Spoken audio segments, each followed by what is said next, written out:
Hello साथियों, मैं राघव ठाकुर। मैं आशा करता हूं कि आप सभी स्वस्थ होंगे, मस्त होंगे। सबसे पहले अपन बात करते हैं कल के ट्विटर कैंपेन के बारे में। तो कल का ट्विटर कैंपेन हमारा काफ़ी बहुत ही अच्छा रहा है, सराहनीय रहा है। सभी साथियों ने बहुत ज़्यादा मेहनत करी है।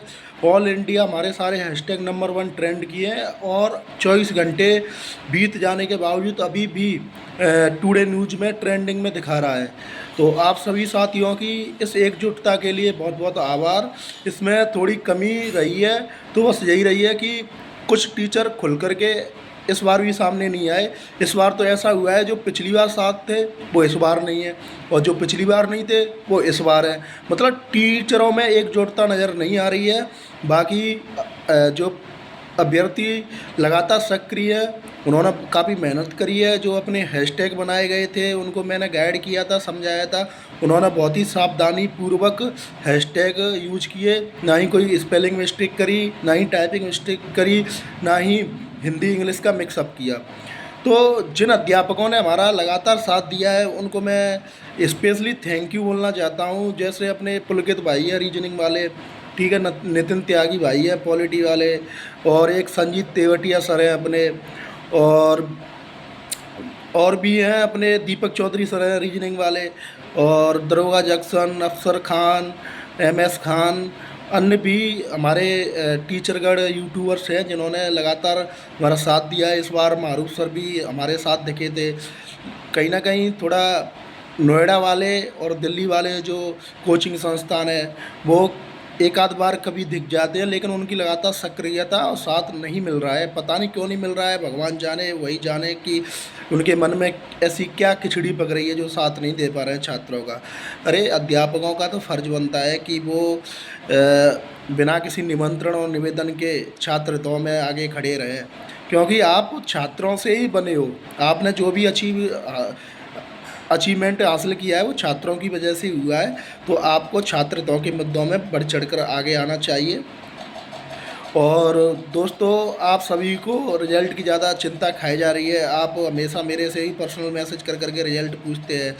देखो, सारे जो ऑनलाइन कोचिंग संस्थान से सारे टीचरों की 23 और 24 अप्रैल की प्रेडिक्शन फेल हो गई। उन्होंने बड़े दावे के साथ, 100% दावे के साथ ये दावे किए थे कि 23 और 24 अप्रैल को रिजल्ट आ जाएगा।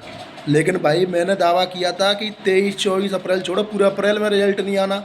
और मैं इस दावे पर अभी भी अड़िग हूँ कि पूरे अप्रैल में रिजल्ट नहीं आएगा।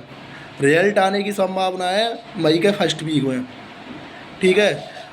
और वो तभी आएगा जब हमारी जो 3 डिमांड चल रही हैं वो सरकार और शासन पूरी तरीके से खारिज कर देगा। एक भी डिमांड पूरी नहीं की जाएगी, तभी मई के फर्स्ट वीक में आपको रिजल्ट देखने को मिलेगा। अन्यथा हमारी सारी मांगें पूरी होने की कगार पे है। शासन और सरकार पूरे दबाव में है। इस पर पूरी मंत्रणा चल रही है, पूरी बातचीत चल रही है सरकार के और शासन के अंदर। अगर हमारी तीनों मांगें पूरी होती हैं तो आपको रिजल्ट पूरा अप्रैल तो छोड़ो, मई का फर्स्ट वीक भी छोड़ो, पूरे मई में भी देखने को नहीं मिलेगा। क्योंकि इन्हें बहुत सारी चीज़ें बदलनी पड़ेगी। रिजल्ट निकालने से पहले स्कोर कार्ड जारी करने के लिए इनको स्कोर कार्ड तैयार करने पड़ेंगे। उसके लिए भी 1-2 हफ्ते का इनको अतिरिक्त समय चाहिए। फिर ये 2000 वैकेंसी जुड़ेंगी तो इसमें शासनादेश वगैरह, ठीक है, फिर उसके लिए कुछ फॉर्मेलिटीज होंगी, तो उसमें भी 1-2 हफ्ते का टाइम लगेगा। तो फिर ये आपको रिजल्ट मई लास्ट या जून के शुरुआत में देखने के लिए मिलेगा। यदि हमारी केवल स्कोर कार्ड की मांग मानी गई तो तब भी ये 1 से 2 हफ्ते डिले हो जाएगा। तो फिर आपको रिजल्ट 15 मई के बाद देखने को मिलेगा। तो आप रिजल्ट की संभावनाओं में ना जाते हुए भी चुपचाप से जो अपना कर्तव्य है उसको पूरा कर दे रही है। जो सरकार पे हम सोशल मीडिया के माध्यम से, इसमें स्पेशली ट्विटर कैंपेन, और मैं जो मीडिया चैनल पे जाके इंटरव्यू दे रहा हूँ, शो कर रहा हूँ, डिबेट करता हूँ, उनके थ्रू लगातार शासन और सरकार पर दबाव बनाए रखना है। और सबसे बड़ा जो हमारा दबाव पड़ रहा है शासन और सरकार पे, जो जनप्रतिनिधियों को हम अपने अपने क्षेत्र में जाकर ज्ञापन दे रहे हैं उसको सुचारू रूप से जारी रखना है, उसको रोकना नहीं है भाई। आप अगर अपना दबाव ख़त्म कर दोगे, आप कहीं भी थोड़ा ठंडा पड़ जाओगे तो सरकार और शासन को मौका मिल जाएगा। तो इसलिए सरकार और शासन को मौका नहीं देना है। लगातार जो अपने एक्टिवनेस है उसको बनाए रखना है। अपने अपने जनप्रतिनिधियों को जा कर के ज्ञापन देने हैं और उनको पूरा मैटर समझाना है।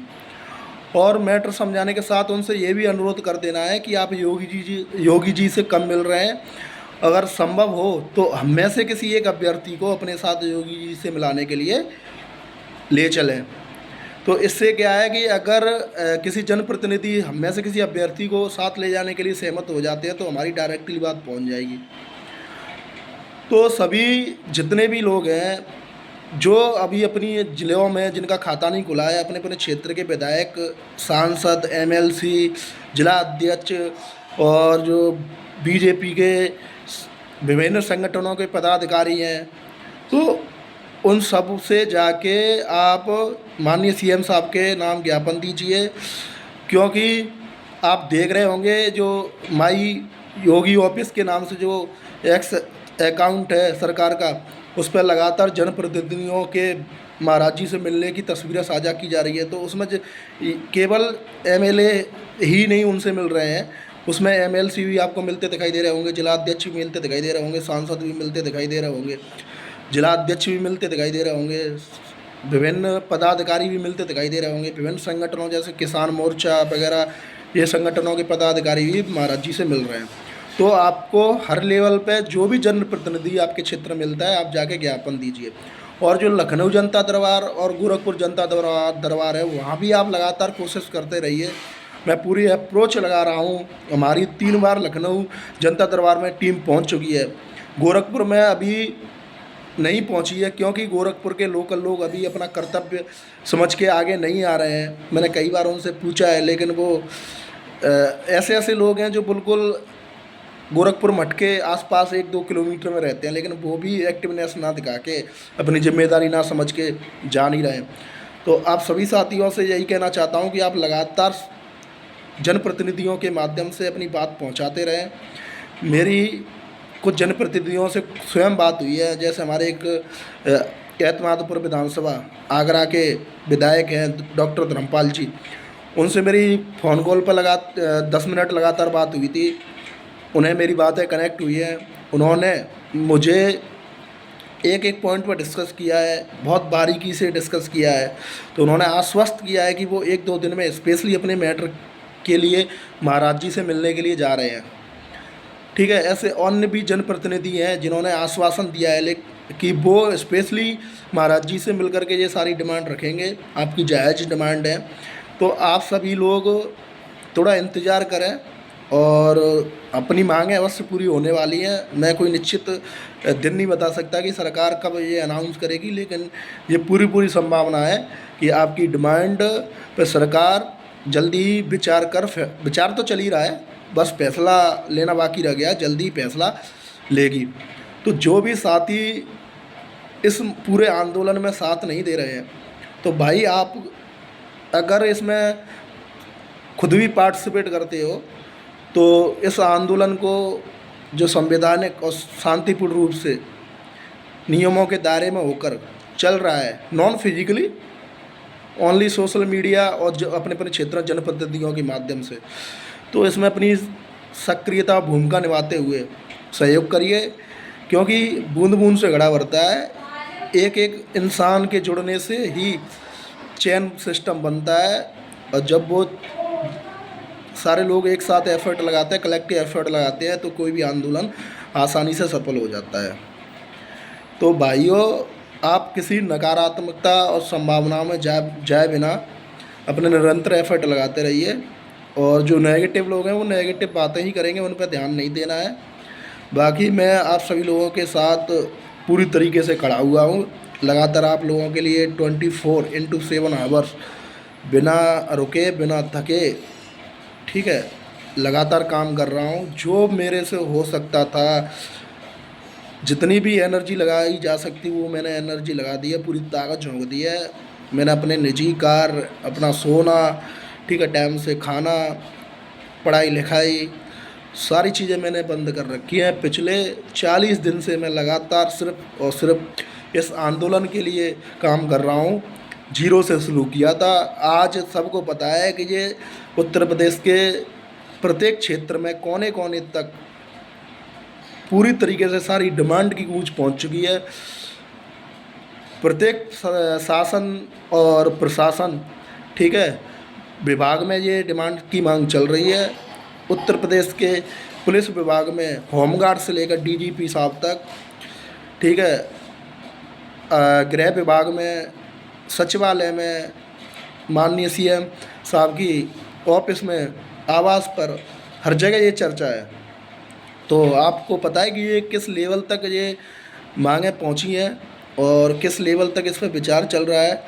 और हाँ, जो साथी अपने अपने क्षेत्र के जनप्रतिनिधियों से नहीं मिल सकते हैं, किसी का मजबूरी बस सर्विस में होने की वजह से या अपने स्टेट से बाहर होने की वजह से प्राइवेट जॉब वगैरह कर रहे हैं, तो वो यार कम एटलीस्ट कम से कम स्पीड पोस्ट तो ज्ञापन कर ही सकते हैं। स्पेशली मैं महिलाओं को भी बोलना चाहूँगा कि आप थोड़ा आगे आइए और आप भी अगर अपने जनप्रतिनिधियों से मिल सकें तो बहुत बेहतर रहेगा।